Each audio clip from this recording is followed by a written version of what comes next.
Today's podcast covers the necessary habits to have a successful improvement season, along with real life examples we have discovered along the way.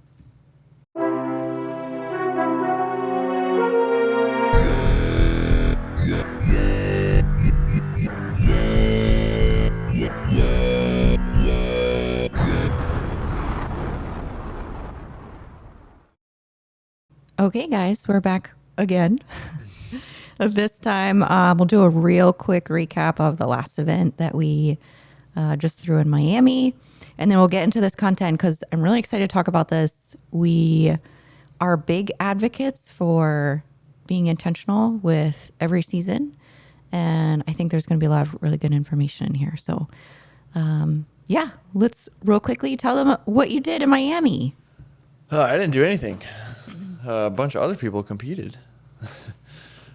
Yeah, we had the second annual Reckless Miami Mayhem event at the 2025 Miami International Fitness Expo, ran by Fit Life Productions. And as usual, Fit Life Productions put on a great show. They're very organized. They're very good at communicating with each of the events and making everything run smoothly. And man, if you don't have something, like they know someone who can help you. And they're very good about making that happen. So shout out to Tony and Gio and team. Looking forward to doing it next Memorial Day. And yes, mark your calendars. Yeah, look forward to seeing some of you out there. In 2023, I competed in the Pro Bikini show. So it's now called Miami Muscle Beach for amateurs, and I think it's called the Miami Pro. So I competed there in 2023, and we've been back every year since. Yep, that's where it all began. Doing something, yeah. But it is a blast. It's a really fun expo. I have fun every single time. And now that we get to participate in helping athletes enjoy, a competition, you get to see it from all different angles, but yeah, it's a lot of fun. Yeah, it really is. And we only have one platform. So it's only 15 men and 15 women that are allowed to register. So it's a nice, tight-knit group. But it's at an expo. There's a ton of energy there. Yeah. And, yeah, it's just... You'll have a crowd for sure. It's a good time. We had the biggest crowd ever at this one. Yeah, a lot of people stopping by. Hey, what's reckless training? What's 100% raw? What's strong lifting? What is this? What are you guys doing? What's strict curl? And yeah, it was really cool. Again, like Tony gave us a really good spot in the expo too. Like as soon as people came in, they saw our big screen. So, yeah, it was a really, really fun time. I think all the athletes had a great time. Our athletes had a ton of PRs. Mm-hmm. And yeah, everything ran smoothly. I mean, it feels weird saying that. It was very bumpy leading up to this event. Yeah. There was a lot of resilience. Continuing to push through, but it was overall very successful. We loved all the athletes that were there. And we, again, are very, very thankful for people who showed up for us that day. Mm-hmm. You just don't even know. Your presence there doing something meant everything.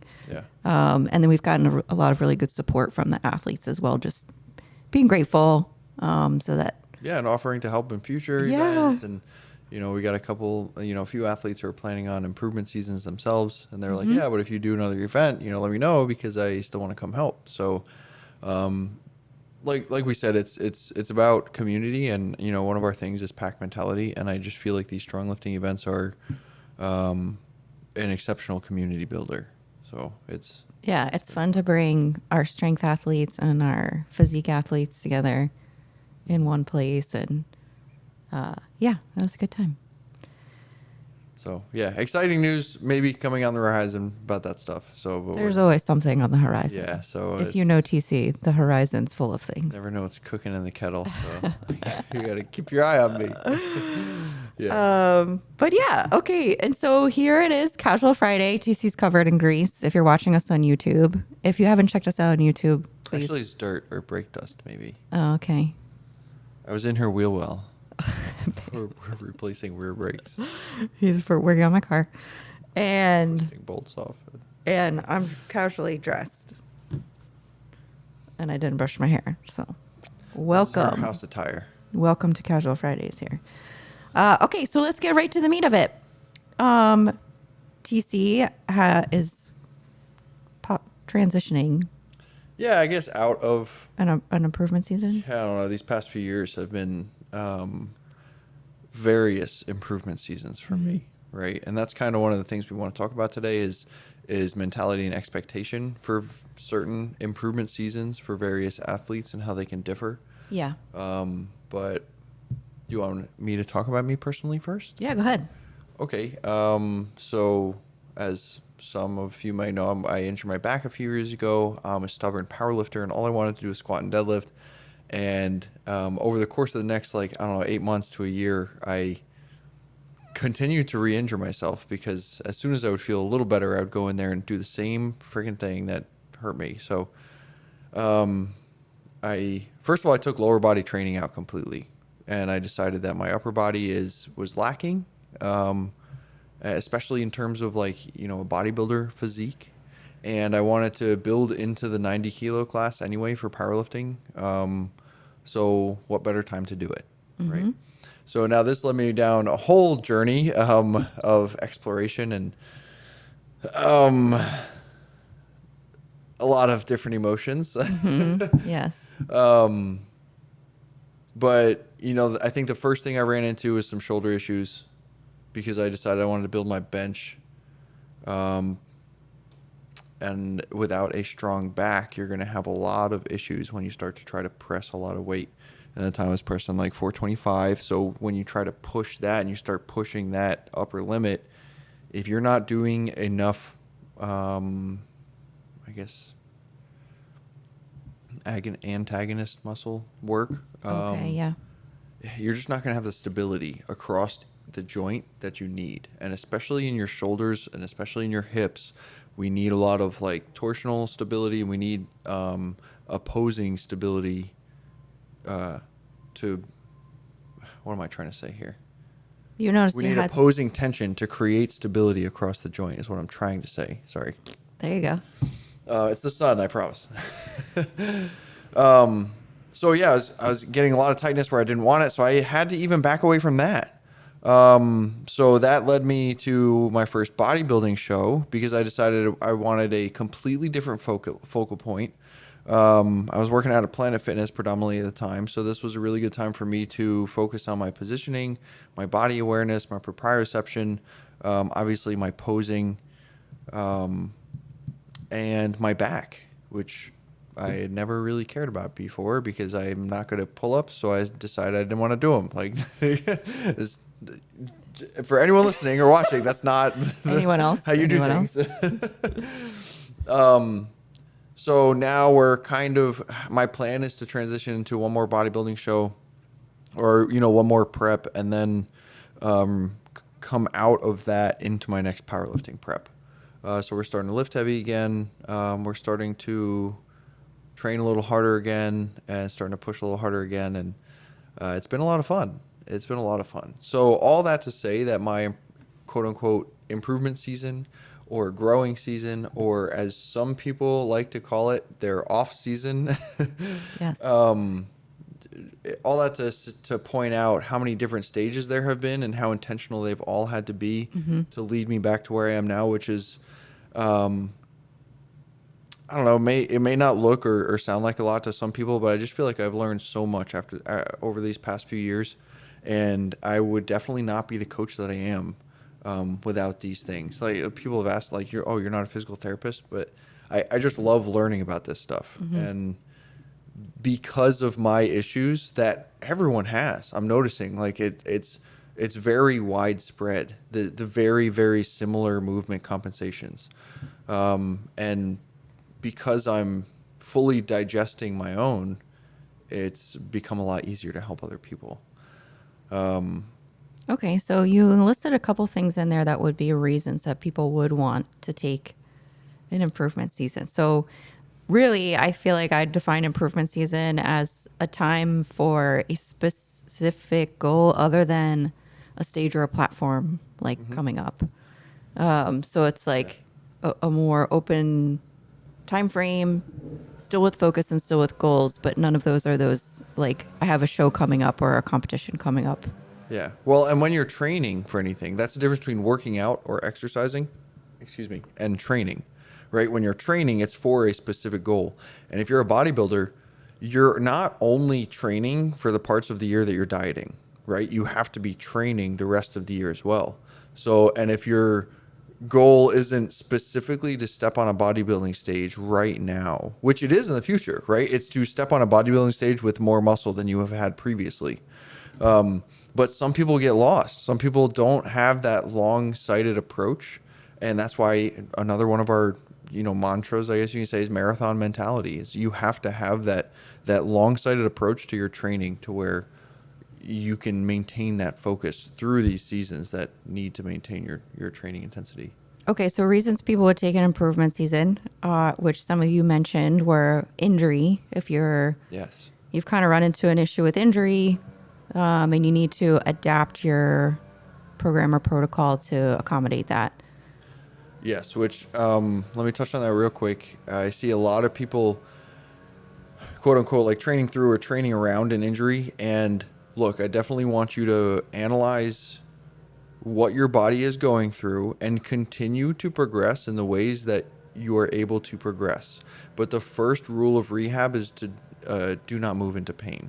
Okay. And if anything is causing that injured site any pain at all, you shouldn't be doing it. We need to address it. We need to back up. We need to take a couple steps back. We need to look at the problem and we need to address it instead of trying to ignore it and wait for it to go away. Your body's not getting any younger, and I guarantee you it's not going to start just randomly fixing itself. Okay. Normally it randomly starts breaking itself. So we need to be intentional about how we approach these things instead of just trying to train around it and continuing to beat the crap out of our bodies. Thank you, TC. And Rand. Other issues or other reasons to take an improvement season would be if we are facing other health issues. Sometimes we have gut issues that's not time to be pushing our body. Those are red flags that your body is in a situation where it needs other attention, and usually it needs to reduce stressors so that the body can work on healing. Yeah. It's the similar thing, right? Pull back a little bit so that we can continue to move forward at full speed instead of half speed. So yes, if you have some health complications, normally like adjusting or going into a season where you can have like a healing or reparative focus is helpful for then when it's time to push, you have a good foundation built. Your body is primed to kind of like do that. Yeah. If you're extremely fatigued, if you are just like not recovering, you're not sleeping, you're just like burnt out. There are specific situations where it makes sense that you just need to push, and that's if there is something really big on the line. For example, if you are Olympia qualified and you're just like super tired, but the Olympia is in 4 weeks or something insane like that, you're not going to be like, well, I'm really tired, I'm not going to push for this. So like, you want to evaluate your situation and know when it is appropriate to keep pushing. If you're very close to achieving this goal, sometimes it's worth it. But if it's just arbitrarily pushing because you want to, and you're not listening to your body, it can be detrimental. Thank you, landscapers. It's getting all those leaves out. Oh my gosh.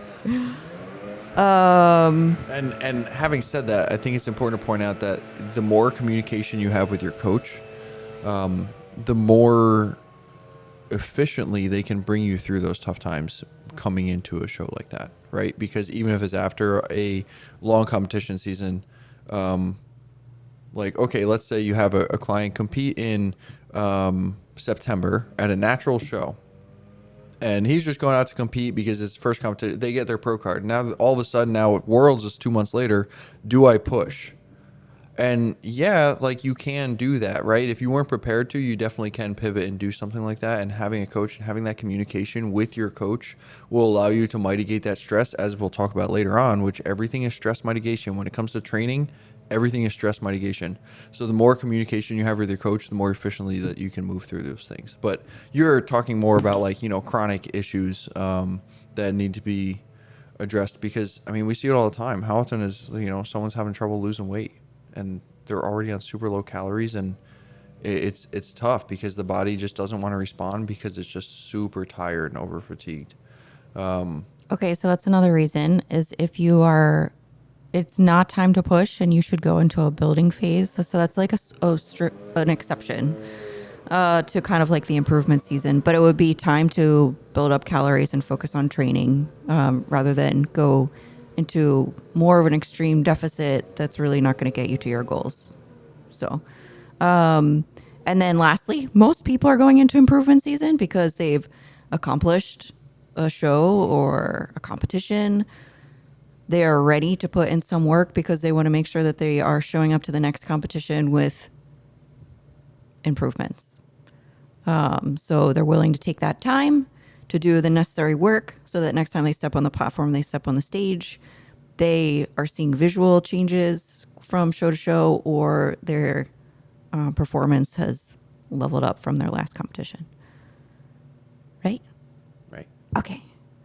So let's talk about some of the concrete things that are important when we're looking at improvement season. And the first thing that you were saying too is it all starts with mentality. So these landscapers, what would you say, TC, is a good mentality for people to have going into an improvement season? What would you encourage? How should they look at that time? Well, I think probably just like, okay, let's harken back to the beginning of your training voyage, right? Where the very first trainer you ever had said, we need to figure out what your why is. Yeah. Not you personally. This is a hypothetical situation for everyone listening. I thought we were talking about me. Yeah. I think it's the same thing, right? If you are focused, if you know exactly what you're trying to accomplish in your improvement season, it becomes a lot easier to put each one of those bricks in place. Okay, we know what this wall wants to look like. Now we know how to build it. Mm-hmm. If you don't know what it needs to look like, then you're just going in blind and you're just kind of willy-nilly putting bricks out there, and it might turn into a wall, might not, might just be a pile of bricks. I think that's true because there are times where I ask people, like, what do you want? Mm-hmm. Like, why are you doing this? What do you want out of, like, for example, stepping on stage? What's your expectation? Some people don't even know. And then they end up being disappointed because they didn't establish an expectation to know what to work towards. So I think that's a good point. Well, and also, like, on a similar note, they'll say that they don't have necessarily an expectation. They'll put in enough work to maybe drop some pounds and feel good about how they look and say that it's a bucket list item, but then they'll be upset about not like coming in first place. Yeah. This is a hard sport, just like anything else, and it takes a lot to be very good at it, right? Mm-hmm. And there's tiers, and it becomes exponentially harder the more tiers you get to. That's why everything's like a pyramid, and the top of that pyramid is so small, and every level is so much smaller than the one below it. So it's just important to match effort level with expectations, and any expectation is okay or any effort level even is okay as long as your expectations match. Right? I think that's a very good point. Yes. Yeah. So, as far as mentality going into an improvement season, like we talked about, have your goals firmly set in your mind. And then you can even write your goals down. Then you can write how you're going to get there. Okay, bigger glutes. Okay, I'm going to train my glutes 3 times a week. I'm going to do mobility for them 2 to 3 times a week. I'm going to get massages 1 to 2 times a month. And I don't know what else you're going to train core and You're going to eat your protein. Yeah, we're going to eat our protein. We're going to drink our water. We're going to get 8 hours of sleep. There's so many different little items that you can put in there to check off every single day. Mm-hmm. And then all it comes down to is effort level in the gym, right? Mm-hmm. Because even if you're checking all those things off, if you're not working hard in the gym, if you're on your phone between sets, if you're looking around, getting distracted by everyone walking around you, if you're not focused on what you're doing, if you do not have that why firmly in your head, I need bigger glutes, it's going to be tough to build bigger glutes. Mm-hmm. I'm here to tell you. Yeah. So yeah, have your why. Because if you're hungry for that too, you start thinking in that way, and then you start like collaborating more. Mm-hmm. Like I feel like working with you, there are specific goals that I really want to achieve. So I'll look for ways to like continue to move in that direction, and then I'll talk to you about it. What do you think about like blah, blah, blah? What do you think about this? What do you think? Do you think this matters? And then it produces like a good conversation where we can take some things or throw some things out, and we kind of pinpoint where we need to focus to get the best return on our investment. Yeah. So thinking, like getting into that mentality of like knowing what you want. Investing, right? Yeah. And that's what it is. And that's what happens, unfortunately, so often is people go into their quote unquote improvement season and they disappear. And it's because they're not fully invested. They're distracted with other things. It's no longer their life. And look, I get it. It's not going to be bodybuilding. It can't be your life 24/7, 365. Right. I don't know, unless you were born rich and you can do whatever you want. But it has to be a focal point. And every time you go into the gym, you have to set that time aside for yourself. And that's a conversation that we've had. Like, we cannot be doing other things because you'll have a conversation with your clients and then go to the gym, and then I'll see you in the gym message you. I'm like, babe, they can wait until you get home. It's 2 hours. Just do your workout. This is your time. But she can't because she cares like so much about it. So like, what I'm trying to say is don't get distracted by other things, even if it feels like it's a benevolent thing. Like you need to keep your cup full, and the way that you're going to do that and the way that you're going to feel like you're going to continually progress towards your goals is if you're working towards them on a daily basis. If you do something for it on a daily basis, you'll feel like you're moving towards it. My best workouts are when my phone's on silent and only my spreadsheet and my music is on my phone. Yeah, and that's the way it needs to be. So I just close out of messages but it's hard. It's hard. I took it for granted. You know how I grew up working out. It was in a barn. It was in a storage unit. It was early morning in Soldier Fit. That was by myself. And then it was in the barn at Dad's house. And it was always like my own stuff by myself. I know. I took the lack of distraction for granted. And now that I'm in like a commercial gym, I have to constantly tell, what are you here for? What are you here for? Yeah. Put the horse. What are you here for? So, stay focused, people. Yeah. So when we're talking about mentality, there are some things that I see that are negative. And one of those is being hyper-focused. So it's like we can't transition out of, and like we are talking about intentionality and how that's important. But on the flip side of things, there is a level of being like holding on too tightly to a regiment where we now are increasing stress because we're looking at being perfect with every single thing, 365 days, 24 hours a day. We're trying to be so precise that it increases stress. And then it kind of works against us because now we've put our body in a situation where it's trying to do the things we want to, but it's also feeling the stress of that pressure. And we create that ourselves in our own brain. So we'll talk about ways to look at your nutrition and have a little bit of flexibility, but also be intentional. We'll do the same thing with training. Our lifestyle needs to support us. And I think oftentimes I see, especially with women, we get really sucked into being perfect. Mm-hmm. We're trying to be the perfect wife, the perfect career woman. Mm-hmm. We're following the rules. We're trying to do the things, and we end up just like burning ourselves out. Yeah. And we end up spinning our wheels and not making success or not gaining success. Yeah. So that's one situation. You want to say something? Yeah. Okay. So on that note, first of all, when you first started talking, and you said the hyper focus. It made me think about how people hold tension through their entire body instead of being able to stabilize where they need to and allowing the rest of the body to relax. And then being able to activate when you need to. And then that made me think of something that Eric Thomas talks about as having like a sniper focus instead of being a shooter. Instead of just loading up clips and firing them all through the house and hoping that you shoot your guy, you're a sniper. And you sit there and you're patient and you're waiting for the perfect opportunity and you've practiced your craft and it takes one shot and that's it. And you know that the job is done. Okay, so now let's bring this all back to improvement season, like you were just talking about with the hyper focus. Yeah.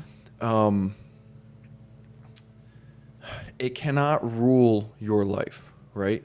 But it should help to guide decisions that you make on a daily basis, no matter what season you're in, right? Like we're gonna talk about nutrition later on, but choosing whole foods. But going back to training, which is what we're talking about right now, you at any given time have the capability of making the decision of going to that gym, putting your phone down, and giving it 120% effort. No matter what the rest of your life looks like, no matter how much time you have to put towards the gym that day, or we could even take it one step further and say that you have the control over your days to make sure that you have time, whether it's getting up a little earlier, going to bed a little later, like whatever it is. If that needs to be your focus, then that needs to be your focus. So, but anyway, you can still put forth 120% effort in your training sessions moving towards your goal. And then as soon as you leave, you're back to being mom or dad or brother or sister or spouse or whatever it is, or job, or, you know, whatever it is, you can put the other hat on, which kind of makes me want to talk more about like compartmentalization when it comes to mentality during your training season, because like you said, you want balance. You want to be able to maintain that balance and to enjoy life a little bit and relax the grip on the reins a little bit, but we want to know where we can get that power, and we want to harness it every single time it comes time to be an athlete. And whether that's meal prepping on a weekly basis, still even in improvement season, meal prepping on a weekly basis, whether it's making sure that your daily routine is uninterrupted, because that's how we can progress as human beings, or whether it's making sure that your intensity in the gym is maximally focused. And it's like, it has to be like a laser beam, right? It can't be like a flashlight. It has to be a laser beam. So your point is that in improvement season, you have choices. Yeah. And you Choose wisely. have more choices than in dieting season, right? Because in dieting, you can only eat this food, and you can only eat blah, blah, blah, blah, blah. Still be vigilant in your decisions. Yeah. You have to be almost like more vigilant. You have to be more protective. Yeah, because I think you don't have the timeline pressure. Yeah. So You have to know that I need to do this right now.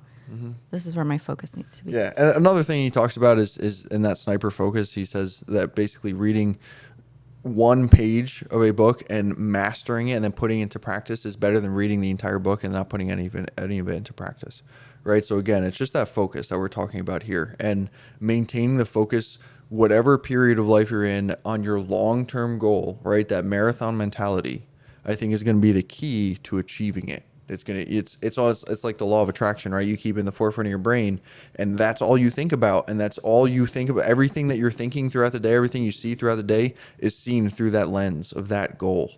And all of a sudden, it becomes a lot easier to not eat that candy. If your goal is to be the best bodybuilder in the world, it becomes a lot easier. If your goal is to become the best powerlifter, it becomes a lot easier to make it to the gym and do your mobility work, because you know it's necessary.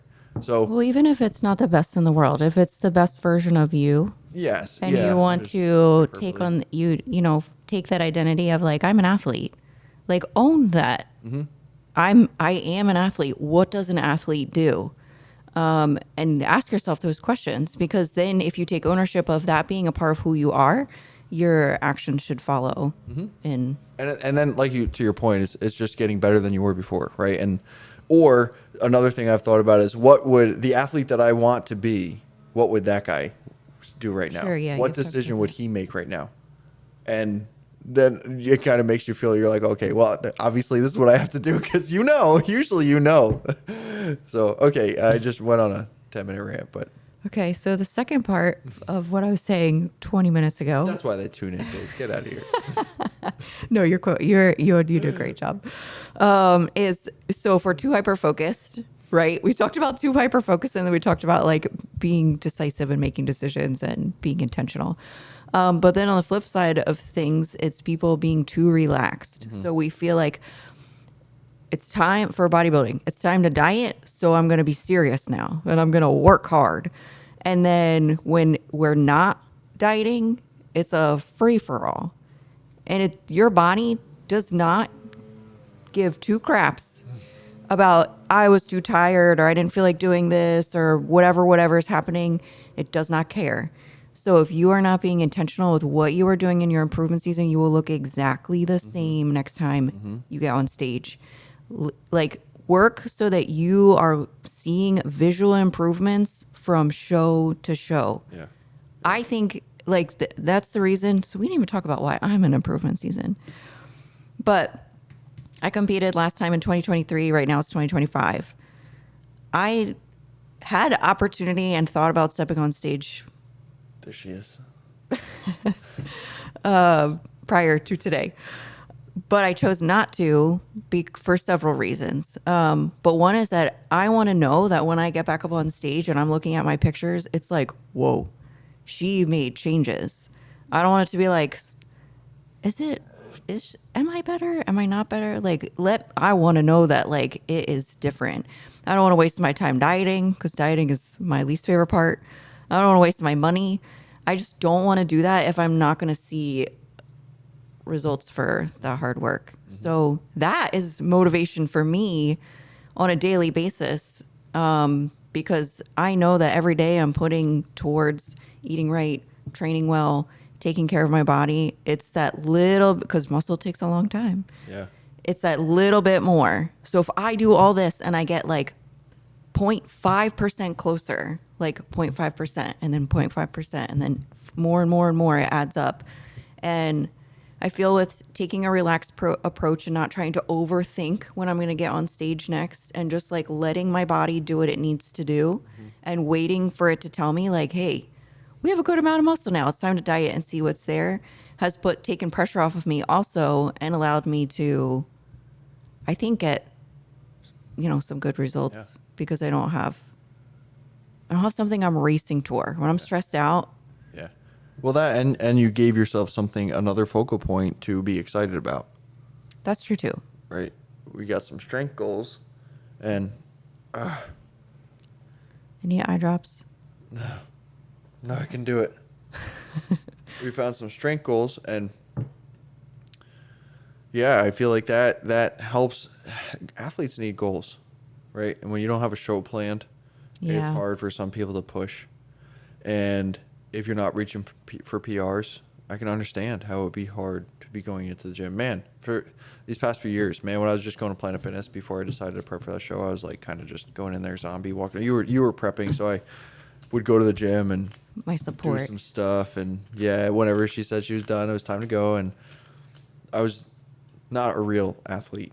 And I've not been a real athlete many of times too. Yeah, So don't get it that we have it all figured out. I think we've gone through enough experiences to know what it takes at this point, but we haven't done every season perfect. Yeah. Well, let me talk about that little pool of self-pity that I was building myself. I couldn't do what I wanted to, aka squat and deadlift heavy. So and kind of the hyper focus you were talking about, that's all I was thinking about. So because I couldn't do that, I started to get a little depressed. Instead of focusing on the things that I still could do and still could manage, right? And once I made that shift, it was game over, right? It was making progress again. Yeah. So again, like your mentality is a lot, and I'm sure everyone has seen the cliche reels or whatever about how you talk to yourself and don't talk down on yourself. But look, seriously, your body doesn't know the difference. It doesn't know that you're just kidding around when you call yourself an idiot. It doesn't know, like, if you say I'm bad at remembering names, you're probably not going to remember that person's name. But if you start talking to yourself more positive, I am a businessman, I am a salesperson, or whatever it is that you need to say, I am an athlete, I am a bodybuilder, I am a powerlifter, right? Everyone deals with imposter syndrome in a lot of aspects of their life. And I feel like sometimes they look at other people who have confidence or exhibit confidence, whether they have it or not, and wonder what's different about them. And I'll tell you, it's just they made the decision to either not care what other people think or I am good enough, right? And I mean, according to the Bible, we're all good enough. So like bringing that mentality it's very important. Okay, it's just we need to be positive. We need to be kind with ourselves. We need to be patient, have grace with ourselves. But at the same time, we also need to be hard with ourselves. Okay, we can't take any shit. You can't allow yourself any excuses. Yes. Yeah, life happens to you, and life is hard sometimes. But that doesn't mean that it's not an excuse for foregoing your goals. If you have these goals, then again, your effort has to match your expectations, right? Yes. And kind of going back to the competitors you were talking about earlier who step on stage and look the same every year, but it's because they're stuck in the cycle. And whether it's their coach leading them to that or social media or whatever it is, they kind of diet for bikini season over the summer, right? And then they eat over the winter But again, it's very unfocused. And then they diet again because in their mind, that's all bodybuilding is. Mm-hmm. So getting away from this mentality of bodybuilding is dieting to bodybuilding is bodybuilding, My right? gosh. I love is that important. so much. It's Yes. important. Yes. Bodybuilding. Yeah. I've wanted to make that post for a really long time, but We got to grow muscle. And to grow muscle, like you said, you got to eat and you got to eat right, ideally, right? If your body's making new cells, you want to give it good fuel to make those cells with.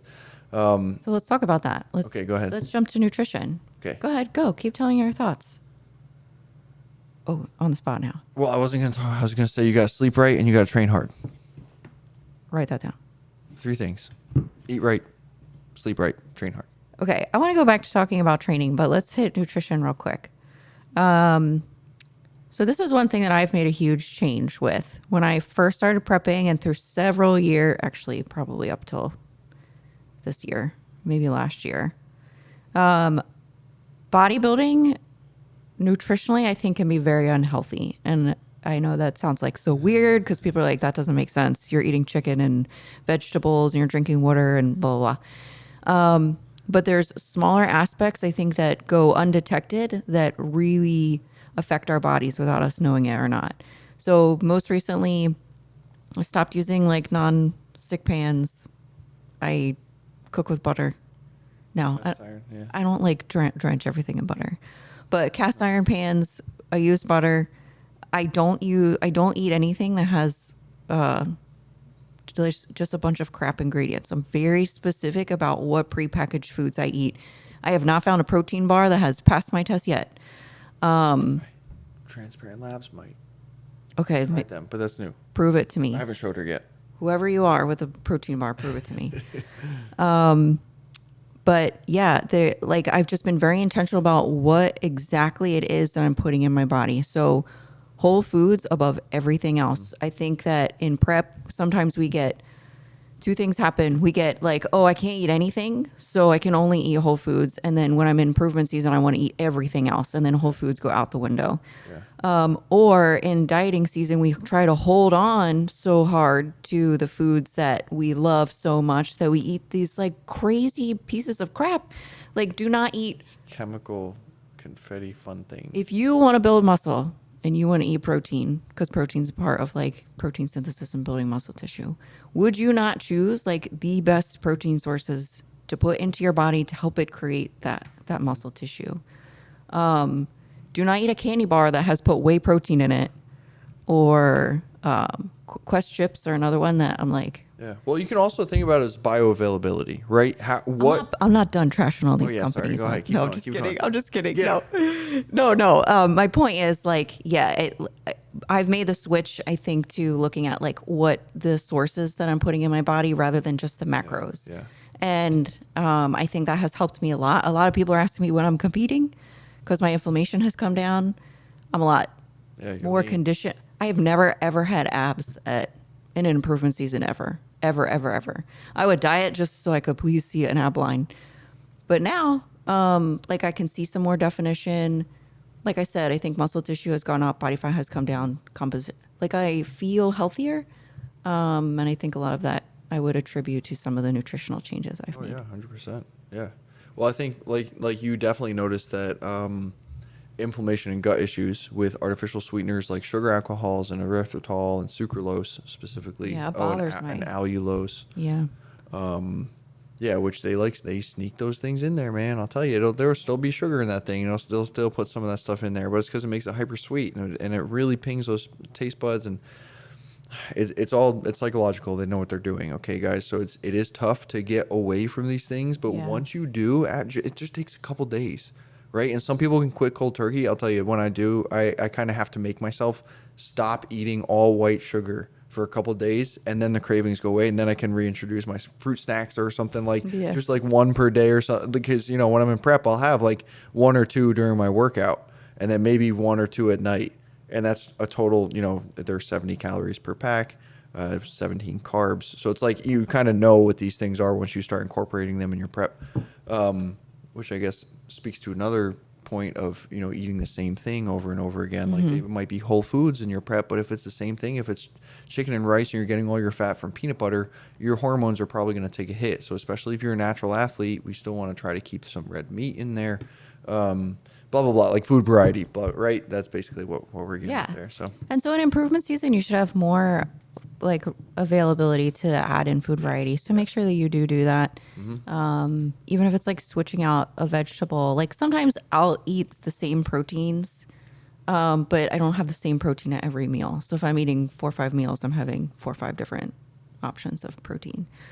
And I understand that if you're someone who has to eat a lot in their improvement season, eating whole foods is it's tough. Wow, it's a goal in itself to get that food in. There are times where I'm like, I just cannot. But there are like small ways to help make it more sustainable or make it more feasible to eat. Like smoking weed. Just kidding. But I am one of those people. I have a problem eating as much as I need to. So yeah, it's tough, man. It's tough. Like, man, 200 grams of protein, and it really you want 220 plus, and it's tough. It becomes like a job. I've drank juice, like juice with no added sugars. Yeah, that's good. For to kind of get calories. some and I will do that around like my workouts because I know that it is a lot of like fast digesting. I'll pair it with like a protein or a fat as well too, so I don't get like a huge sugar spike and a crash. Like there's ways around it. Yeah. I added milk in, for example. You don't have to eat like 200 grams of carbs from vegetables. Don't do that to yourself. Like, but yeah, like milk is a great one too. I think liquids sometimes can really help make up the difference when it comes to that. Excuse me. So I understand that too, that you're not going to be able to eat only whole foods. No, but that's the point, right? Like this is your opportunity to have a little snack every once in a while, or maybe a little spike on the weekend. You're at maintenance throughout the week, and then you go out to eat with your wife or whatever it might be. Yeah, it's again about balance. Yeah. So, but I think the main point is like making sure that we're getting the majority of our foods from like good sources. Yes. And that we are adding in variety, that we're cycling through different things, and that we're making sure that we're getting some red meat in there. We're getting in our omegas, our omega 3s, like we're getting a lot of stuff like that. Yeah. And guys, there's so much good food out there, and I feel like the fast food especially has been hyper palatized. So it's literally engineered to taste good. It's terrible for you. Okay, it causes a bunch of inflammation. It's hard for your body to put it to use. Your body has to go through a bunch of stuff to use it, and in all those things, it's creating more inflammation. Whereas if you just eat some real grass-fed organic red meat, it's going to go into your body. Your body's going to be able to use it. And I'm not touting a carnivore diet or anything. I'm not telling you to do anything specific, but I am just telling you, like, cook your own food. Yeah. And there are so many ways. It's so easy to make it taste good. I'm not a chef. And Chris is always going, no, she's always, I swear to you guys, okay, I'm going to have to start making videos because what I do is really not that hard. It's just, I guess you just have to care about it, right? It's just you have to put effort into it. No, that's not. Also, well, maybe it's because I just care, right? I just care a lot about what I'm doing right now. Whatever it is, whatever's in front of me, I care a lot about the product and about wanting to do a good job. He cares about me enjoying that food. Yeah, that's the best part of my day. Is her saying, "Oh my gosh, this is the best meal of my life," and she says it almost every night. So I'm very lucky to have a very easily pleased. No, I'm lucky. But anyways, cook your own food. Yeah. I did have a client most recently that I encouraged her. I said, because we were talking a bunch, and I said, try to get like some organic things.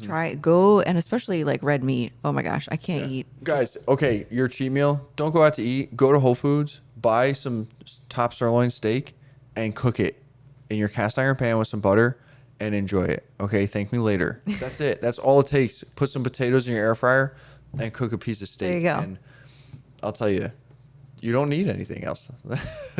Okay, there's people out there who don't like steak. Fine, get a tuna steak, get a halibut, get whatever you want. Like treat yourself like that. But yeah, go spend $50.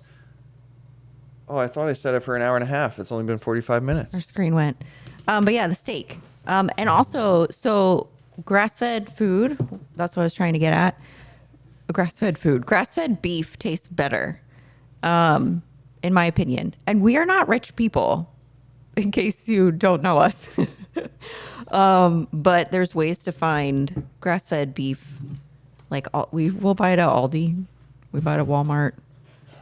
Yeah, and honestly, it's not that much different. The 93 at Aldi, I think, is $6 a pound. And maybe that's not the best option ever, but it's better than. Yeah, the organic grass-fed at Walmart is around it might be $7.50 now. I think it's $22 or $23 for the 3-pack.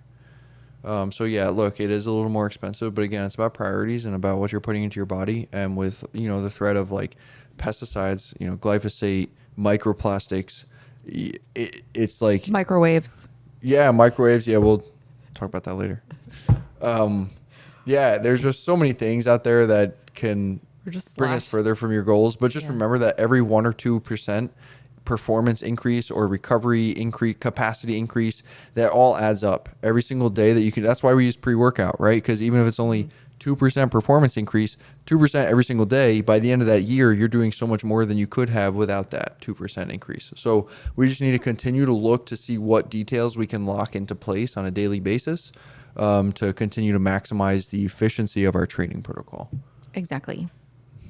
Yeah. That's what I was going to say. But don't get it wrong. Like, we do enjoy food that is not optimal. But we're very particular about it, and we do watch the source, I think, above everything else. But yeah, we can do an entire podcast on like what we look out for in nutrition. Maybe we should do that one day. Okay, we'll do that. Yeah, we'll do that. Also, we do use supplementation that has sweeteners in it. Again, we're just very particular about. Yeah, so we should do a podcast on. We'll wear tinfoil hats for that one. Okay, so now that everyone's very sad because they can't eat out of plastic and microwave their food, and they have to buy grass-fed beef, and carbs from jelly beans are not the same. Just be smart. Give your body what it needs. It's moderation, guys. Give your body, and give your body what it needs to do the thing that you want it to do. Yeah. Don't make it distracted by. Yeah. You get my point. I also think that enjoyment is integral to growth. Okay, that's true. Yeah. So if you're having a good time, now if you're eating a bunch of junk food, well, eventually eating a bunch of junk food, you're going to start to feel like shit. I promise you. Oh, yeah. Eventually you will feel like crap, and you're going to have to course correct. Yeah. I guarantee, who out there who has competed and reversed and eaten a bunch of cookies and like had their entire suitcase filled up with junk food, how many of you did not feel like shit the next day? Okay, I'm telling you, if you've done a bodybuilding show, you've probably gone through this. Okay, so like just remember that feeling. Do it once. Great, do it. Go all out. And then remember that feeling and tell yourself, I don't want to feel like that. I need to fuel my body with things that it's going to do well with. Mm-hmm. And if that's a nice piece of grass-fed steak with some organic potatoes, with some nice all-natural or even homemade ice cream, great. Have some 85% chocolate. Yeah. It's supposed to 85 and up. Don't eat 90 or 95. No, 90's fine. Don't eat 95. 95 or 100 is disgusting. Doesn't taste like chocolate. But 85 to 90, it actually is supposed to help reduce cravings, eating dark chocolate. And you only have to eat like a square. I'm not saying eat a whole candy bar. But like that's what I'll do is I'll eat a square after dinner because I want dessert. Like a nice cap. Every day. Nightcap, yeah. But and there are positive things about dark chocolate. It's way I started eating 60% chocolate with those chocolate chips, and I'm just craving sugar all the time now. It's wild to me. Oh yeah, those are lower. Yeah. I'm like, oh my gosh, I need something sweet. But when I was only eating the 85, so I'll go back to that. Yeah. Okay. I did not crave sugar at all. Babe, it's okay. But yeah, so I think like what you teach yourself and what you give yourself, it will learn to accept and don't be, just be smart. Yeah. Okay, I think we killed that horse. Yeah, I think that's one's done. All right, let's talk about stress mitigation. Okay. Yeah. Okay, so any training is about stress mitigation. Your body sees all stress the same, no matter what it is, and in order to recover. Right, and that's where the growth happens. Your body has to have the available resources to be able to put towards accommodating that stress, right? And if it can't, it's going to kind of put it on stasis, do what it can, and accommodate the bigger stress in your life, right? So, do you want to talk about that? So I'm sure that no one listening to this podcast is stressed. Everyone tells me they're not stressed. They do it all the time, and they talk about how stressed they are, and then they're like, "Yeah, I don't feel stressed." But okay, so I think that our society has learned that stress is normal, and running from the minute you get up to the minute you go to bed, and tons of stimulation and tons of responsibility, never slowing down is normal. That it's Yeah, or applauded, even like yeah. grinding. Whoa, look at and- you go. yeah. Yeah. So I think it's important to understand that we need to be vigilant about our own boundaries and understand that like going 100% of the time, doing a million things is not necessarily moving us towards our goal because it's putting our body in a heightened Yeah. state of stress Yeah. consistently. If your goal is a training goal, it is necessarily not moving you closer to your goal. Just being busy. Yeah. So There's a difference there's between busy and productive. yeah, that's true. Busy versus productive. And you will, like, everyone has stress in their life. You're not going to don't try and be stress free. They'll stress you out. Yeah. I try to do that. But you will have certain responsibilities in your relationships. You will have certain responsibilities in your career.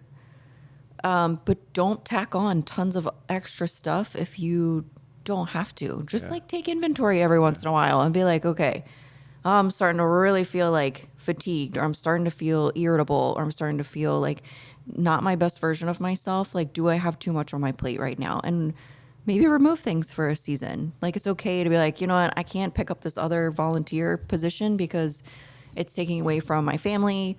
I feel like my training sessions are terrible. Like, you should have a list of priorities and put them in an appropriate order. And if you're very serious about your athletic goals, that priority should be somewhere in the top 5, maybe. Yeah. And there are different exercises. It doesn't have to be number 1, but up there. You can do different exercises like and I was just telling Chris the other day that I itemized how much everything costs, like every single serving of everything that I was ingesting on a daily basis. You can do something similar for your time allotment, right? And you've done that actually for some of your professional goals, right? You see how many hours you want to allot towards this goal per day or per week. And then once your hours are allotted, you can't fit anything else in there. Yeah. And then if something, well, no, either I have to take something out or no, I can't do that. Yeah. So that kind of comes back to being realistic with your expectations versus your effort level versus your investment level, right? If you invest 1 hour's worth of work, expect to get 1 hour's worth of effort, right? Unless even in that 1 hour, you're not even really paying attention and you're just going through the motions. Then you're probably only getting at 30 or 45 minutes worth of return. So really, we want to be as efficient as possible with everything that we're doing, which means the intensity of the focus has to be there for each individual thing that you're doing. You have to be focused on that individual thing and be putting 100% of your effort towards that individual thing until you move on to the next thing. End rant. I do think like the stress management is a big personal responsibility. Yeah. And if you're someone who's used to caretaking for other people, it's going to be very challenging. But no one else is going to know what you need, and no one else is going to know when you're approaching your full capacity. No one's going to know except you. So you have to pay attention to what is in your life, just from a health standpoint, not even from like an athletic perspective, just from like what is healthy for you. And environments are a big one too, like what types of environments you're in, like people can be very taxing. And yeah, that's a hard one to kind of like delineate where you should tolerate and work with a relationship or when it needs to be removed because it's taking too much. Well, where's the energy balance in each of your relationships? Yeah. Right? And if you have negative energy balances in your life, somehow you have to remove them, right? We have to remove these energy drains because we have to be putting as much energy resources towards growth, towards whatever our aspiration is, for this podcast, it's normally athletic, but for anyone out there who has athletic or business or professional or whatever goals, you have to be focused. Mm-hmm.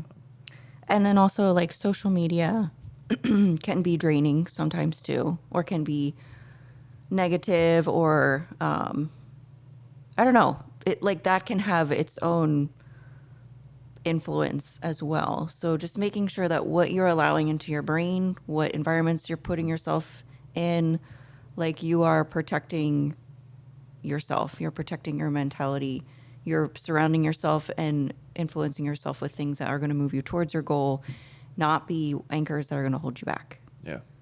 Yep. So, yeah, that's definitely like a personal responsibility.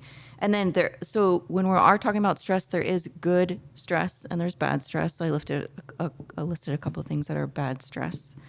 Good stress you can think of as your training session, correct? Mm-hmm. Something that's challenging you to be better. Yeah. It's making you uncomfortable to grow, not just uncomfortable to be uncomfortable. Like it's moving you towards something. It's moving you towards the best version of you is how I would say. That's good stress. So that's why removing all stress is not necessary, because we do want some of that. We don't want to just be a lump on the log. Yeah. We need to be moving. Yeah. But if we have one stress bucket, we want to be filling it up with as much positive stress as we can. Yeah. Well, don't fill it all the way up, but you know what I'm saying. Well, because another word for positive stress is aspiration. Yeah. Right? Your bodybuilding prep is positive stress. But because that stress bucket is now half full or 75% full with your bodybuilding prep, you have to be very careful with what you're going to do with the last 25%. Exactly. Because, man, it's real quick. You see so many people get, I mean, the roid rage meathead is like a typical cliche, but it's probably because he's in prep, man. If I haven't eaten yet today, I might be mad too. So, yeah, I don't know. Anyway. Well, caffeine is also another one to be careful of when you're thinking about stress management, because caffeine can, especially the source of caffeine that you get, it can increase anxiety. It can increase that feeling of like, I need to be busy versus being productive. It can make you unfocused if you are drinking too much. Yeah, and irritable. Mm-hmm. We also can set ourselves up for caffeine crashes, where now we're just supplementing with more caffeine throughout the day, which is interrupting our sleep, which is creating a perpetual cycle. So for people, when I have them check in with me, whether it's improvement season or prep, I have them tell me what their caffeine intake is, and I watch it.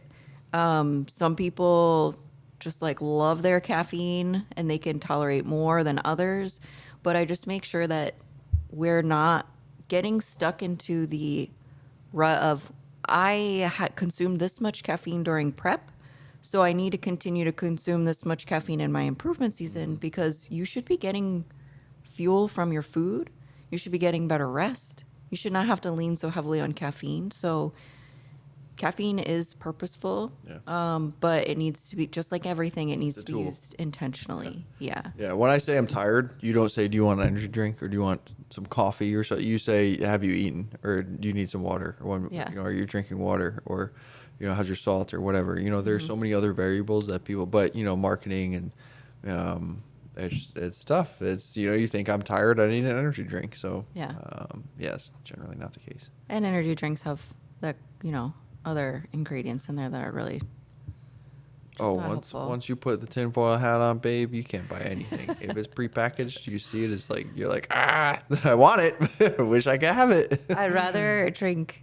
I mean, I would rather. I don't drink any energy drinks. I've chosen to remove she's really those. good. I have like a Ghost or something.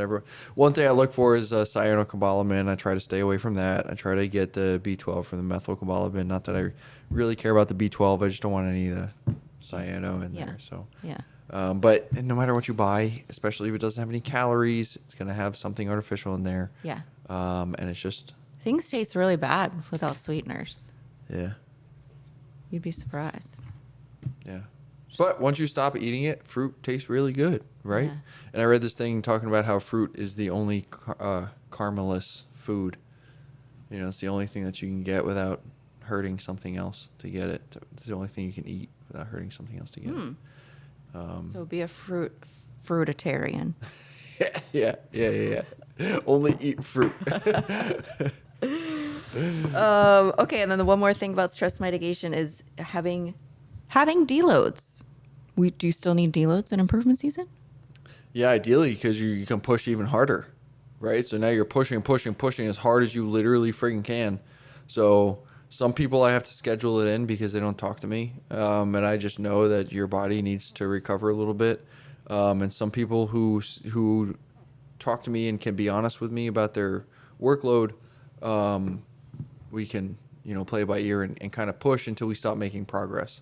And generally that's the marker I look for. But if you have people who aren't necessarily pushing super hard in the gym, they may not need deloads because they're just kind of working out and going through the motions. But Do bodybuilders need deloads? it depends how they're lifting. That's kind of what I was saying, is if you're not really working hard, you might not. But if you're making progress, if you're looking to make progress, you should be working very hard, and that effort level will demand deloads. Yes. So, I've experienced that. yeah. I hated deloads until I learned that my body loved them because I was working hard enough. I was not working. Because I didn't want deloads. Well, it makes you, a lot of times athletes feel like, well, the mentality, the verbiage, calling it a deal. I had to call it a Technique week. technique week for Chris at the beginning. Yeah, because the verbiage messes with people. But yeah, so your deload it doesn't just have to be, okay, do the same program 70%. That's boring. You can do a bunch of unilateral stuff. You can do a bunch of HIIT stuff. You can do a bunch of different stuff, right? Like train your body differently to give those other pathways, like the CNS pathways, those other primary mover muscles, give them just a little bit of a break from that maximum effort exertion. And then the next week you're going to come back and you're going to start your week, I don't know, 20, 30 pounds below where you were the previous week, but then you're going to be able to progress linearly over the next month and a half, 2 months, right past that plateau that you were just struggling with. So talk to us about what training should look like. We'll start with bodybuilding and then we'll move on to powerlifting. But what should training look like for an improvement season for someone who has hypertrophy goals? If you have hypertrophy goals, you should try to get as strong as you can. Okay, the reason being, stronger muscles move more weight. If you can move more weight, you can move more volume. If you do more volume, you can get bigger muscles, right? Stronger muscles are also more in control so that you can better isolate where you want this work to be done, right? So, and if you are stronger, right, it's not just about like locking yourself into this position and I can move 1,000,000 pounds on this leg press or something, right? No, if you are strong and maybe open change exercises or whatever it might be, if your kinetic chain is strong, you are able to stabilize yourself so that you can, again, you can attack specific areas in your body that you want to change for your presentation on stage. Whether it's going to be presentation, whether it's going to be, I need to chisel out my lower back because there's no Christmas tree last time. Whatever it is, like it's different focal points, but you have to be strong in order to move the weight that you're going to have to move to elicit the changes that you want. Generally speaking, people's core and stabilizer muscles are the limiting factor when it comes to hypertrophy. And they're like, oh, well, I'm just trying to build my lats.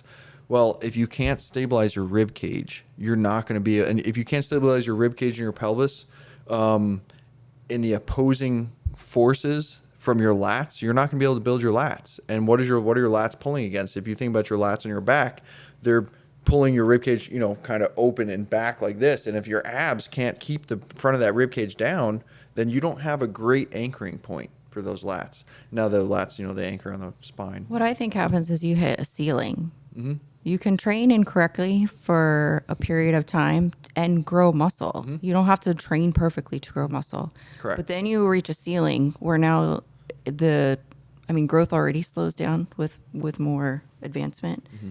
But you've now developed a pattern that's less able to pinpoint specific muscle groups. And now you're just doing the same thing over and over and over again, where I think you could continue to progress past that point a little bit faster if you had more control over your body and more strength. Yeah, well, and also you say you're doing the same thing. Really, your body is not doing the same thing over and over again because we're not perfectly stabilizing. We're not creating rigidity in the right points in our kinetic chain. We're not doing this exercise over and over again exactly the way it needs to. So that's why the muscles that we want to grow are not growing the way they want to grow. Like they'll get strong enough to do what you're doing, but if it's not the way your body's supposed to be set up, your body's smart. It's not just going to keep going. And that's why certain people have like that statuesque physique, but it's because they have focused on how they're recruiting their body, and they have recruited it properly every time, instead of taking shortcuts and doing partial reps, or not stabilizing, trying to get use momentum to get a little more weight. Like, they have been strict with everything that they're doing, and if they haven't been in a certain part of their chain, you can tell, right? You can see where, and of course, this is not you, the general public. This is you with an experienced eye for these things. You can see when an athlete has trouble recruiting a certain part of their kinetic chain. That's a topic for a different. I think that's very important for bodybuilding when you're thinking about waistlines.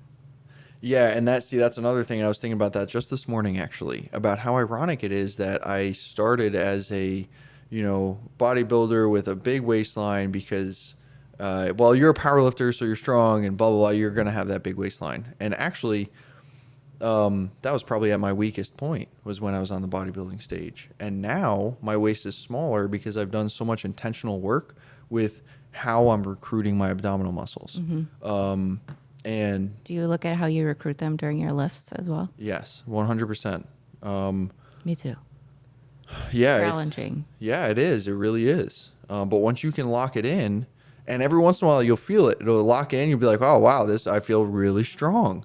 And then you go back and you're trying so hard, and this weight feels so heavy. And you're wondering what is different. And Yes. the core is not locked in the same. Yes. And you're like, but I feel it. I'm still tight. Okay, but you're probably just pulling through your psoas and your low back erectors like your body's used to doing, instead of actually keeping all that tension in your abdominals.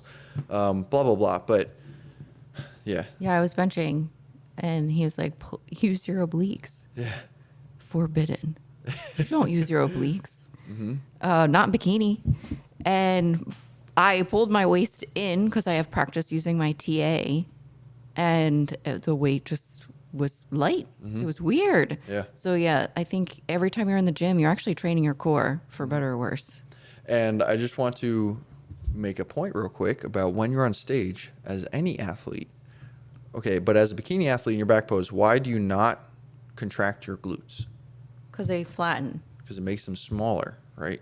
So why would you not keep your abs contracted and at a certain level, right? Not like you're doing a most muscular pose, but at a certain level. Why would you not keep your abs contracted the entire time you're on that stage, thinking tall and tight and keeping it all pulled in nice and tight?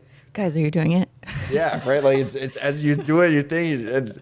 So it's maintain that cue, and just like you were talking about when you're walking around in the gym, when you're doing exercises in the gym, you need to maintain that focal point of keeping that sternum down, but keeping everything pulled in and tall and tight.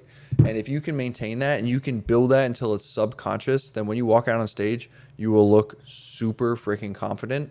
You will look like you belong on that stage, and your proportions are going to look statuesque. Well, also like looking at the TA, I didn't realize until Which is transverse abdominis last muscles. year, maybe, because I never looked at a picture of it. And it is literally a waist trainer in your body. Your corset, yeah. It's around your whole entire core. And so I'm like, well, then if it's a muscle, it can contract. So how can I contract? And I'm not like doing ab vacuums. I'm just trying. I would put my weightlifting belt on and try and pull the sides of my waist away from the belt. And I would just practice and practice and practice. And I can. So I actually can. And that's because I saw you doing it. But I can actually shrink my waist by contracting those muscles, like you're saying.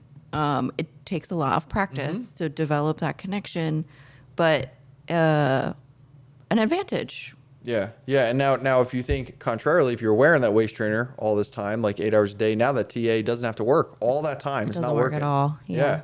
So, okay, I don't know. Maybe it works acutely. I don't know. I don't know what there is to back waist trainer use. But look, just for the record, TC is 100% against the use of waist trainers for the purpose of making your waist smaller. Okay, that's kind of like doing static stretching to alleviate back pain. Okay, yeah, that might be a part of it, but so is lying down and practicing ab vacuums, right? So it's the same thing. So yeah, I don't know. It just I'm always a fan of active solutions rather than passive solutions. And I've also said things like you make your workouts as hard as possible. And my athletes are probably like, yeah, well, screw you, man. Like you already do that for us. Yeah. But what I'm saying there is be as strict as possible. Don't try to like round over in your Bulgarians because it's a little easy. Stay tall. Keep your erectors activated. Keep your abdominals activated. All of that stability and all of that rigidity through your torso will transfer to your other lifts. And okay, we're talking about bodybuilders. Okay, what does that have to do with bodybuilders? Look, the more stiff and stable you can stay, the more work you're gonna be able to put into that exact muscle that you want to grow. You want to grow your glutes in that Bulgarian, you're gonna be able to do that. You're gonna be able to stabilize your pelvis exactly where you want it to be, so that your glutes are the focus instead of your quads or your hamstrings. I also knew that weakness in some of my surrounding muscles was inhibiting glute growth Yeah. because the rest of my body couldn't handle the load that I wanted to put on my glutes. Yeah. So you just need to train intentionally. Yeah. But Yeah. getting strong, I think, is very important. It's helped me a lot. And strengthen your core. Strengthen it. Don't ignore it. Don't try to put a band-aid on it with a waist trainer. Like And the way practice. that you strengthen it, I think, Yes. is important. Exactly. And it has to be okay. So while we're talking about this, I have been practicing recently because my low back erectors have been super, super tight. And if you're watching my deadlift videos, you can kind of see it looks like there's a little anterior hip tilt. That's because there still is, because those erectors are so tight back there. So one thing that I've been trying to do is take a ball, I'll put it in my back, anywhere from my lower trap down to my SI joint, anywhere in there. And I'll do different things. I'll start in my SI joint or in the top, blah, blah, blah. But I will actively try to produce lumbar flexion and try to push my low back into the ground away from that ball to get some good abdominal activation, because once these low back erectors have been tight for so long, they like to stay tight until we actively tell them to loosen. And it takes a while. I'll sit there and I'll feel it loosen a little bit. I'll reposition and then I'll take another breath and I'll be able to move again and I'll be able to move again. Okay, so when I say things like there's always more, that's in each and everything that we do. And I just want you to bring that patient mentality to these different aspects of training, right? Because doing something like that before you do some sort of core activation is going to allow you to have much better core activation and much less psoas and hip flexor activation, right? If you're stuck in lumbar extension, it's going to be really hard to activate your abdominal muscles properly. It's going to be really hard. So sometimes we have to do this mobility work before we do an exercise to make sure that that work is going where we want it to, instead of just doing a bunch of hanging leg raises and now you have super strong psoas muscles and your abs are not sore at all. Wait, I have like a million questions now. Okay, so let's see. I don't know where to go. I'm at a crossroads. Let's go back real quick. So, you should get strong. You should focus on strength. You're still focusing on hypertrophy as well, but you are putting a focus on strength in your improvement season. You're not just doing a ton of exercises for 1 to 3 reps. Yeah, I never wrapped that up. Yeah. Okay. So yeah, for bodybuilders, get strong. I think that, yeah, the rep counts, I probably wouldn't go, if you're not practicing to do any kind of powerlifting competition, you probably shouldn't do a 1 rep max. Okay, wait, that was my next question is when should bodybuilders be pushing for PRs? Yeah, so in your improvement season, I would say you should be pushing for 3 to 12 rep PRs. Okay, so I usually prescribe a top set that's either 1 or 3 or 5 reps, and then working sets that are normally, 5 reps or 6 to 8 or 8 to 12 for your compound lifts. So bodybuilders are 3 to 12. Yeah, because I would probably do your top set either 3 or 5. Yeah. And then your working sets would be a range. And it would probably be 8 to 12 because Yeah. so for hypertrophy, basically the studies have shown, oh, this rep range, oh, this rep range. Basically, it's come as close to failure as possible. It's, most of your work gets done in your first set, like 70%, and come as close to failure as possible. So make sure you're working as hard as possible during your warm-up sets. And when you're doing your working sets, make sure that you're pushing yourself adequately. Okay. And I always say technical failure because I don't want you doing weird stuff in your reps. I want you to lock that form in and do not sacrifice that form. And the stronger your stabilizers get, look, when your stabilizers are caught up to your primary movers, there will never be any compensation in your form. You don't even have to worry about it. And then we can just push linearly.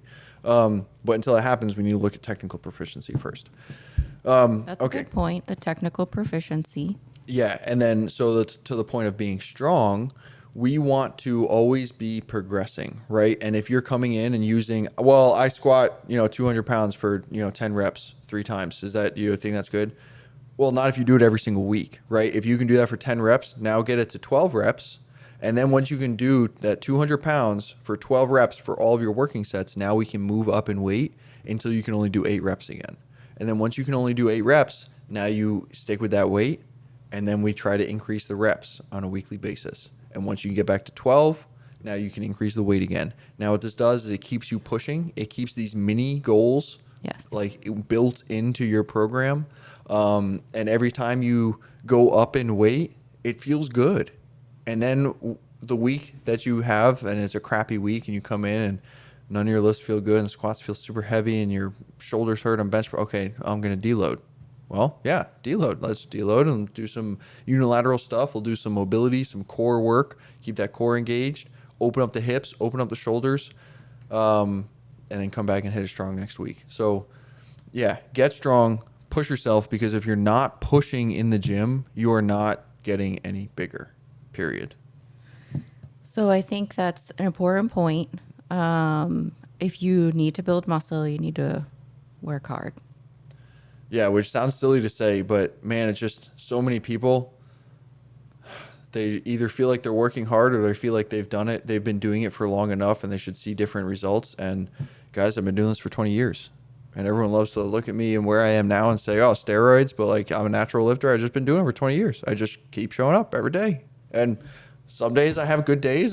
Some days I have really crappy days. Some days I leave the gym feeling like Superman. Some days I leave the gym feeling like I'm 100 years old and I should hang up my singlet and never do anything again.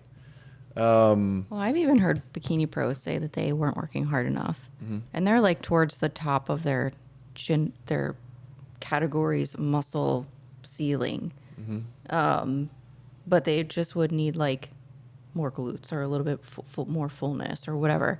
And they talked about working harder. And I also want to make this point: if you're, because I want to talk about like reality.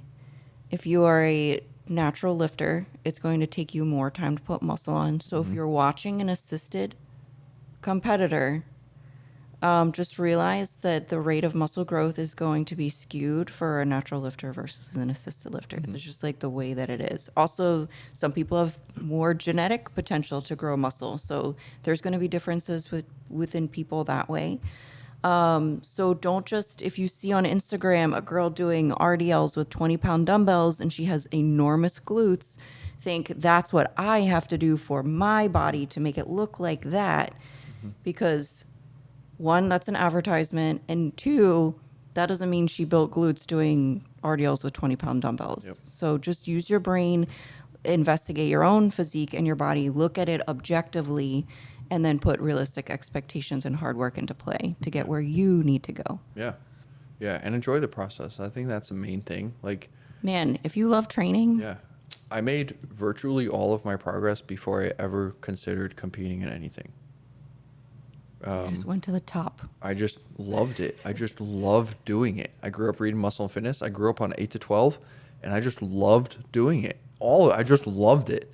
And that you have to have that. You have to love the process. If you don't love training, you're not going to be a great bodybuilder. You're not going to be a great powerlifter. You have to love what you're doing.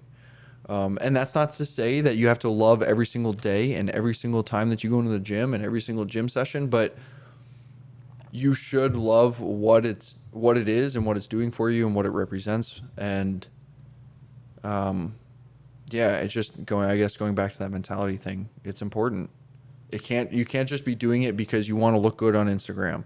You can't just be doing it because so and so's doing it. You can't be doing it because you want to look like C-bum. You can't be doing it because you have to be doing it because you love doing it. Mm-hmm. That's what it boils down to. And look, some people have other reasons, right? And that's great. It's a bucket list item, but even that would still fall into, I love doing this because this is a bucket list item. So I love that I'm completing a bucket list item and that person is probably not going to have Olympia aspirations, right? They're going to do it and they're going to complete their bucket list and they're going to move on with their life. And that's great. That's great for them. That's awesome, because this, like, the discipline that you need to show to get onto a bodybuilding stage is a lot. Yeah. So I feel like, I always said wrestling's the hardest sport I've ever done, and I feel like every boy should do it. I feel like people would benefit from going through a bodybuilding prep and actually sticking to the program. Yeah.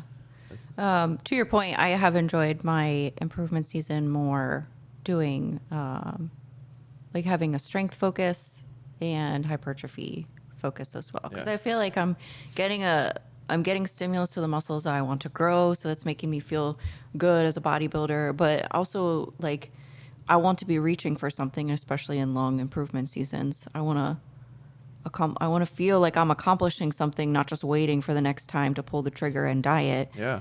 And so being able to just like learn the technique of certain lifts and then challenge myself to see how strong can I get in this. And then just being able to use my body as a whole has been helpful. What a powerlifter improvement season training? Probably pretty similar to peaking season with a bunch more accessories. So for powerlifting, your training is going to be a lot of specificity leading up to the event, obviously, right? For probably a month to a month and a half, maybe, before the event, you might only be doing squat, bench, and deadlift. Maybe you might have one other accessory in there. You might be doing 2 compound lifts a day. That's usually what I do, like month and a half out. They might have 2 compound lifts, 1 accessory. Whereas in your improvement season, you'll probably still have 2 compound lifts. You'll probably have like 1 or 2 sets fewer for those compound lifts, but you're going to have more accessory work. And our accessory work is going to be geared towards addressing weaknesses, and building muscle volume where we want it to be. Now, if you're at the top end of your weight class and you're an elite level lifter, you may not need to get much bigger. You're still probably going to want to do some heavy accessories, right? And you're just going to keep it in the 5 or 6 to 8 rep range, right? Because that's going to, elicit a lot of strength feedback without a ton of hypertrophy. I mean, you still want to go to failure, but anyway, yeah. A powerlifter's growing season is going to be that. It's still going to be a lot of practice. Mm-hmm. It's going to be a lot more volume, because we need to lock in the form and make sure that we're doing these lifts exactly the same way every single time we walk up to that bar. And then we can maximize the strength focal point. So yeah, I'm crazy and I'm weird, so I'm not going to say what I do for off seasons. There really isn't an off season. I also do very well coming out of a dieting season, coming out of a cut. I've cut for all of my powerlifting meets, obviously cut for the bodybuilding shows, and coming out, reversing out of these things, when you do it correctly, your body has enormous growth potential. Okay. And so many people don't even think about that. And we didn't even talk about that in the beginning of this podcast. That's very true. For those of you who stuck around this long, you get this Easter egg. Okay. Maximize your reverse if you want to maximize your hypertrophy and strength potential after your show. Okay. Because your body is hungry. Your body, I swear to you, your muscles are hungry. It's all hungry. And if you feed it a bunch of shit, you're going to blow up with inflammation. But if you feed it a bunch of good food in a controlled manner, and you put the pedal down on your training because you understand that you are now pushing all of these beautiful nutrients into your muscle cells, man, great things can happen. So You're usually more insulin sensitive as well. Yeah, that's when I hit my PR deadlift was after my last powerlifting competition with the USAPL. The powerlifting meet was July. That deadlift was September. And man, after that event, I just PR after PR after PR after PR. But it's because you were in prep, so I wasn't eating. I was eating clean. I was eating very clean. I will say that I remember. I'm not going to say hiding in the hallway, but not being in the hotel room eating a cookie at your Tahoe show. I think it might have been after that deadlift session, actually. So get my cookie in before. That was wise.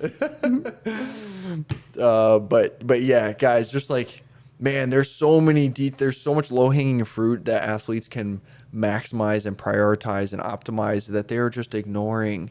And it's like, oh, what do you think? I'm at 300 mgs of testosterone a week. What do you think? I'm like, dude, like, are you sleeping, eating your protein? Like, that's the first question because it doesn't look like it. Yeah.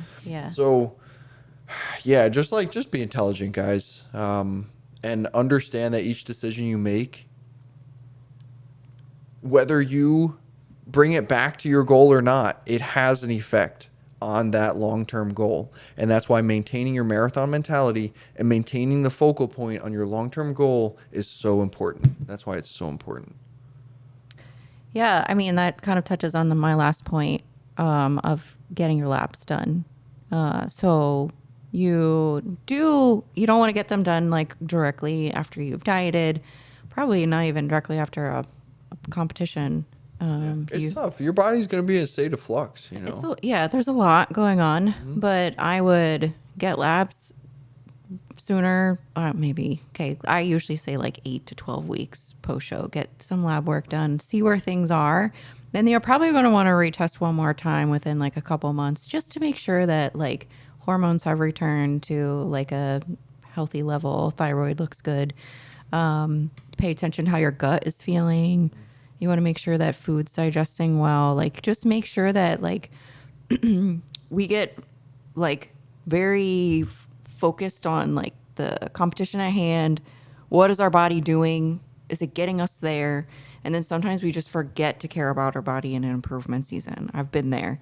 So just make sure that you are not wasting 8 months where your thyroid is not working and your sex hormones are still tanked, and you've now, like, you think that you're spending all of this time building muscle, getting stronger, doing the things, and your body is not in an optimal state to actually do that. So, give it some time to recover after the event, get labs tested, evaluate from there, and then if you need to retest again, please do that. And every so often I encourage people to get like a metabolic panel to just touch base. Well, if you're in a long improvement season, you can have scheduled runs, right? So that you know it's normal. And for women, you probably want on the same time a month. And all, like you said, so that your hormones are back to normal. This is also going under the assumption that you got your labs done before you started your prep to make sure that you were in a good place to start your prep. Yes. So do your labs when you're thinking, okay, I'm ready, I'm going to do a show.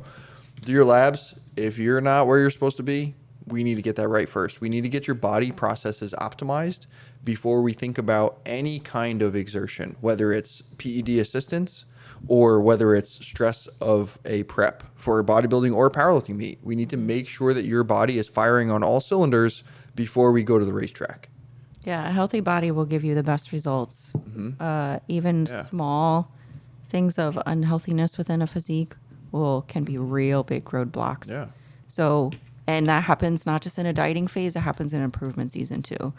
Well, that's like you said. You don't want to spend 8 months thinking that you're making 100% progress and only making 20%. Yeah. Every time you go in the gym for 2 hours, you're only getting 20 minutes worth of effort or a return on it. And that's not great. Like, no one wants that. No. Yeah. So, but the flip side of that is also no one wants to do most of the work that it takes to optimize this stuff, right? And they want the easy fix. So, optimize, guys. There's so many things, and it's relatively easy. Once you get into the habit of doing these things and into the routine, it's easy. It's really not that difficult to do these things over and over again. I think you reach a point where you just accept that this is what you do. Yes. And again, it goes back to identifying who you are. I'm an athlete, so this is how I eat. This is how I make sure I get to the gym. Mm-hmm. These are like non-negotiables. Mm-hmm. And when we go visit family, like they know that. They know that like this is what they do. And we make sure to make time with them the rest of the day.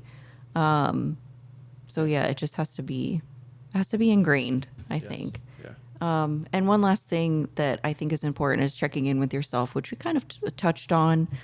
But that's why I like still doing check-ins with people, even in their improvement season. Let's take inventory of what's going on, because if you aren't evaluating on a regular basis, stuff can really just like slide out of your control. You might not even be realizing, like, oh my gosh, I haven't been doing X, Y, and Z, or I've been missing like 3 training sessions every week. I'm only getting to the gym 2 times a week. So like check in with yourself, and I think it's good to like have a coach for accountability, but also like take ownership of it. And if you don't have a Yeah. coach, like be accountable to yourself. Yeah. Because like just asking yourself, like, am I making efforts towards what I want to achieve? Like, I want to build muscle. Am I building muscle? What am I doing that's helping me build muscle? And if you can say, like, I'm eating my protein, I'm targeting my glutes in the gym, I'm doing my mobility work, I'm sleeping, you then just put it out of your head and just keep going through the process. Because it will take time, but you can bank on the fact that you're putting into play the things that happen to actually like get you to where you need to be. Yeah. And a halfway tongue-in-cheek comment about that is just remember that you're never working hard enough in the gym. There's always more, and no matter how hard you think you're working, you could probably have done 2 or 3 more reps. And by the way, that doesn't mean you're not lifting heavy enough. Yes, Don't take it correct. as I'm Yeah. not working hard enough. I'm not lifting Usually heavy it's enough. you're not focusing enough. Usually it's not it's you're not trying hard enough to stabilize. Usually it's other things that, it's the things that people don't want to do because it doesn't let them lift as heavy. Yeah. But yeah, there's always more is one of our mantras for a reason, because there is truly always more. And that's not to say you're doing it wrong. It's just, luckily for us, we can always do it better. And that is going to continue our progress, because that means it's not just contingent on our effort level. It's also contingent on our mastery of the technique. So, multiple avenues of progress, have multiple metrics of success for yourself. That kind of goes back to like, the PRs versus, like body measurements or something, you know what I mean? Like your goal as a bodybuilder should not be centered around that scale. It should be centered around a mirror, right? That's how we look is the goal of a bodybuilder. So yeah, the scale is a nice single point data point, but it should not be our entire world. And I feel like so many people get so stuck on that it's like, man, I can see that your body's doing what it needs to do, but since the scale hasn't moved, you're stressing out. But like, look, that means maybe you got a little more muscle mass, right? Maybe something else is happening, right? It's nothing. We need to, like you said, remove that stress from the prep and the growing season. So Yeah, exactly. So your improvement season should be more relaxed than your prep, as far as like not being so tunnel vision towards this. This is happening. You do want to be able to move out of that, but you should have an intentionality. You should have intentionality behind the things that you choose to do to match the expectations of where you want to go. So it's hard. I think every time you go through it, you learn a little bit more. I did a lot of things wrong in my first however many improvement seasons. we're still doing things wrong. Yeah, I mean, you learn, but that's the point, is you learn through the process, and if you can get better, a little better every time, you're going to continue to pick up momentum, and you're going to continue to move to where you want to be. Then the length of your improvement season, where your body's in a state where it is, encouraged to grow, will determine how much of a change there is from show to show. So allot yourself, the time that makes sense. Yeah, which another point is, how much of that time are you actively spending towards your goal, right? If each day you have 16 hours worth of effort to invest in any given enterprise in your life, if we invest only 30 minutes a day to our bodybuilding goals over a year versus someone who invests 2 to 3 hours per day, even in their improvement season, who's going to make more progress? right? And now let's take it a step further. Someone who's spending 2 to 3 hours, but they're in the gym on their phone, versus someone who's spending 2 to 3 hours, but they're focused. And that is all they are thinking about in those 2 to 3 hours. And the rest of the day, they're spending doing whatever else they have to do. But the point is to spend an adequate amount of time and an adequate amount of focus on this to have a reasonable expectation of progress at the end of your improvement season. That's what I mean. Does that make sense? I think so. Yeah. Don't just go through the process of a quote unquote improvement season and you're eating your calories and you're drinking your water and you're doing your steps or whatever it is and you're checking off the boxes in your workout. Don't just go through that thinking you're doing everything, because if you're not working hard and you're not actively focused on your goal, you're not going to get any closer to it. So it's going to be much harder to get closer to it. Okay. Yes, that is true. Okay, that's all. Sorry. No, don't apologize. It was different than what I was saying, but it is a good point. So, okay, I think that pretty much. Well, because you were talking about duration. Yeah, I meant like 6 Yeah. months versus 3 years. Like, Yeah. Well, look, if one person works as hard as they possibly can for 1 year versus putting it on the back burner for 3 years, they might make about the same amount of progress in that that's time. true. That's Yeah. what I'm saying. Like, so just understand that, like, however much time you think you need to put towards that improvement season has to be contingent on how much energy and effort you're willing to put towards that goal for that improvement season. that makes sense. Right? Yeah. You might be able to turn it around and run it back the next year, right? Even though your feedback was more glute, you might be able to turn it around and run it back the next year if it is still your life for the rest of that year. Yeah, your calories are up, but you're still in prep. It is still your life. And yeah, just usually that's not what happens in the bodybuilding world, because it's a hobby, right? So Yeah. it can't be your life. Anyway. And be okay with what your body, like, be Patient. be okay with what genetics you have. Yeah. Don't Sometimes use, no matter how hard you work, you're not going to gain 10 pounds of muscle in 1 year. yeah, some people will gain faster, some Mm-hmm. people gain slower, and wherever you fall is okay. Yeah. But just stay focused and let it be the best version that you can create. What your results are your responsibility. Your decisions Yes. should be good. Yes. Your life right now is a culmination of all the decisions you have made to this point. Okay. Well, I hope this podcast was helpful. Just Ramblings. to get, we started losing it at the end, so it's time to wrap it up. Yeah, I just hope that it helps people, because improvement season can be like, it can be the Wild West and you don't know really what's happening or where to focus or what to do. I think a lot of people struggle in this season. So it's like, don't feel like you're alone. Realize that, like, we don't have it all figured out either. But from what we have learned, that like these things really do make a difference. And, you know, this is part of our life, is to figure out how to advance and how to help our athletes advance. And so that's why we share on here. So anything else you want to add? I don't think so. If you're struggling, reach out. Ask questions. We are some of the most inexpensive prep coaches out there, so hire us for coaching if you want. But more importantly, ask questions. We just love helping people, you know. Yeah. If you feel you're struggling with one of the things mentioned too, just reach out. Yeah. We do phone consults with people all the time. You know, other coaches, other athletes, and it's generally people need a different perspective. You know what I mean? And it's a lot of the times people know the answer, but they just need to hear from someone else. Who they might respect in the space or something, you know. I don't know, but yeah. It's tough, guys, but we can do it. All right. So we want to thank you for choosing the Reckless Training Podcast. If you like what you hear, please leave us a rating and review. That helps us continue to expand our reach in helping athletes. If you're interested in coaching, you can visit our website at recklesstraining.com. I'll have that link in the show notes below. And feel free to give us a follow on Instagram. I'll have those handles listed in the show notes as well. Whatever platform you're on, give us a like, give us a comment, give us some Follow, subscribe. Yeah, That stuff. something to help keep fueling us forward. If you, we use all of our donations to pour back into this podcast. So if you feel like supporting us in that way, I'll have that link in the show notes as well.